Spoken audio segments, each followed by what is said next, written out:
পশ্চিমবঙ্গের বর্তমান মুখ্যমন্ত্রী মাননীয় মমতা ব্যানার্জি বিভিন্ন ভাতা প্রকল্প দিয়ে পশ্চিমবঙ্গ রাজ্যকে ভরিয়ে দিয়েছেন, যেমন কন্যাশ্রী, রূপশ্রী, যুবশ্রী, লক্ষ্মীর ভাণ্ডার, এছাড়া অন্য অন্য প্রকল্প তো আছেই। তবে মমতা ব্যানার্জির 2021 সালে চালু করা প্রকল্প লক্ষ্মীর ভাণ্ডার, যা মমতা ব্যানার্জির এ যাবৎ চালু করা প্রকল্পগুলির মধ্যে শ্রেষ্ঠ প্রকল্প হিসেবে গণ্য হয়েছে। লক্ষ্মীর ভাণ্ডার প্রকল্পে 25 থেকে 60 বছর বয়সী জেনারেল কাস্ট ক্যাটাগরির মহিলারা মাসে 1000 টাকা করে ও এসসি ও এসটি ক্যাটাগরির মহিলারা মাসে 1200 টাকা করে পান।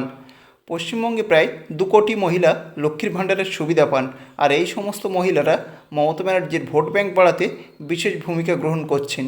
কারণ 2016 সালে বিধানসভা ভোটে যখন রাজ্যে লক্ষ্মীর ভাণ্ডার চালু হয়নি, তখন তৃণমূল দল 44.91% ভোট পেয়ে মোট 211টি আসনে জয়লাভ করেছিল। সেখানে 2021 সালে বিধানসভা নির্বাচনে লক্ষ্মীর ভাণ্ডার প্রকল্প চালু করার পর তৃণমূল দলের ভোট শতাংশ 2016-এর তুলনায় আরও 4% বেড়ে 48.2% ভোট পেয়ে মোট 215টি আসনে জয়লাভ করে। আবার 2019 লোকসভা নির্বাচনে যখন লক্ষ্মীর ভাণ্ডার প্রকল্প চালু হয়নি, তখন তৃণমূল দল 43.3% ভোট পেয়ে মোট 22টি আসনে জয়লাভ করেছিল। সে বছরে ভারতীয় জনতা পার্টি অসাধারণ ফল লাভ করে 40.7% ভোট পেয়ে মোট 18টি আসনে জয়লাভ করেছিল।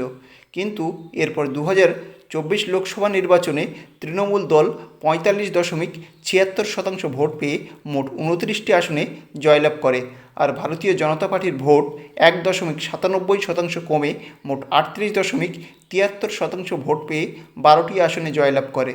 তৃণমূল দলের ভোট শতাংশ বৃদ্ধির অন্যতম কারণ লক্ষ্মীর ভাণ্ডার। তাই মমতা ব্যানার্জির চালু করা প্রকল্প লক্ষ্মীর ভাণ্ডারকে অনুকরণ করতে চলেছে ভারতের রাজধানী নিউ দিল্লি। 2025 সালে 5ই ফেব্রুয়ারি দিল্লিতে অনুষ্ঠিত হবে বিধানসভা ভোট, যেখানে 70টি বিধায়ক আসনের জন্য ভোট গ্রহণ হবে, যার ফল প্রকাশ হবে 8ই ফেব্রুয়ারি 2025-এ।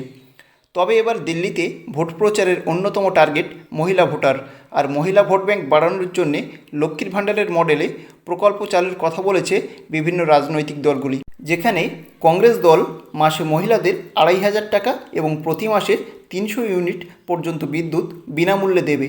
অরবিন্দ কেজরিওয়ালের আম আদমি পার্টি 18 বছরের ঊর্ধ্বে মহিলাদের মাসে 1000 টাকা এবং প্রতি মাসে 300 ইউনিট বিদ্যুৎ বিনামূল্যে প্রদান করবে, এবং একই সঙ্গে দিল্লিতে মাদক বন্ধ করবে আম আদমি পার্টি।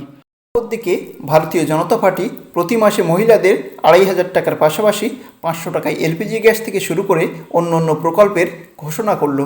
তবে সবথেকে মজার বিষয় হলো পশ্চিমবঙ্গের বর্তমান বিরোধী দলনেতা শুভেন্দু অধিকারী, যিনি তার নিজের রাজ্যে ভারতীয় জনতা পার্টির সংগঠনকে মজবুত করতে ব্যর্থ, তিনিই আবার এদিন দিল্লি বিধানসভা নির্বাচনে ভোট প্রচার করলেন দিল্লিতে গিয়ে। 2500 रुपया हर महीने में हर दीदी बहन बेटी जिसकी जरूरत है उसका घर में पहुंच जाएगी।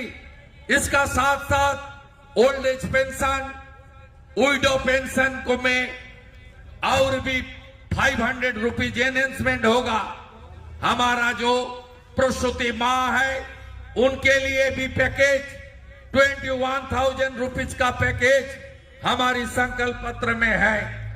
তবে গোটা ভারতবর্ষ কি ধীরে ধীরে পশ্চিমবঙ্গ মডেল হয়ে উঠছে, যেখানে ভোট ব্যাংক বাড়ানোর জন্যে মহিলাদেরকে টার্গেট করে প্রতি মাসে হাত খরচার নামে 1000, 2000, 2500 করে টাকা দেওয়া চলছে।